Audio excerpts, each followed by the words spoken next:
ಈಗ ಪಾರ್ಲಿಮೆಂಟ್ ಅಲ್ಲಿ ಇದ್ದಾರೆ ವೇಣುಗೋಪಾಲ್ ಅವರು, ಉದ್ಯೋಗ ಅವರು.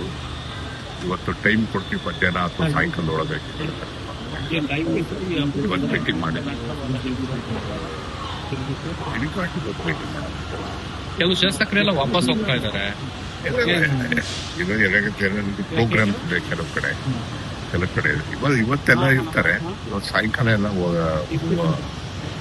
ವಿಚಾರ ಟೈಮ್ ಕೊಡಕ್ಕೆ ಏನಾದ್ರು ಹಿಂದೇಟ್ ಆಗ್ತಿದ್ದಾರೆ. ಇಲ್ಲ ಏನಿಲ್ಲ, ಪಾರ್ಲಿಮೆಂಟ್ ಇದೆಯಲ್ಲ ಇಂಪಾರ್ಟೆಂಟ್ ಡಿಸ್ಕಷನ್. ಮೆಸೇಜ್ ಮಾಡಿದ್ದಾರೆ, ಕ್ರೆಡಿಟ್ ಕಾರ್ಡ್ ಟೈಮ್ ಕೊಡ್ತೀನಿ ಸಾಯಂಕಾಲ. ಸಿಎಂ ನಾಳೆ ಬರ್ತಿದ್ದಾರೆ ಸರ್. ಸಿಎಂ ಬರ್ತಿದ್ದಾರೆ, ನಾವು ಇರ್ತೀವಿ.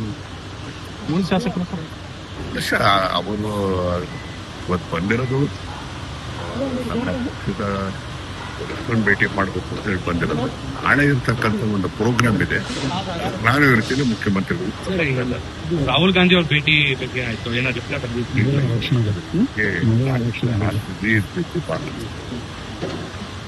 ಈಗೇನಾದ್ರು ಭೇಟಿ ಸಾಧ್ಯ ಆಗದಿದ್ರೆ ಇನ್ನೊಂದು ರೌಂಡ್ ಬರೋದೇನಾದ್ರು ಪ್ಲಾನ್? ಖಂಡಿತ ಇದೆ, ಅದು ಯೋಚನೆ ಮಾಡಿ. ಇವತ್ತು ಬಿಲ್ ಬೇರೆ ಬರ್ತಾ ಇದೆ, ಬಿಲ್ ಬರ್ತಾ ಇದೆ, ವೆರಿ ಇಂಪಾರ್ಟೆಂಟ್ ಬಿಲ್. ವೇಣುಗೋಪಾಲ್ ಅವರು ಅದೇ ಸಭೆ ನಡೆದಿದ್ದಾರೆ.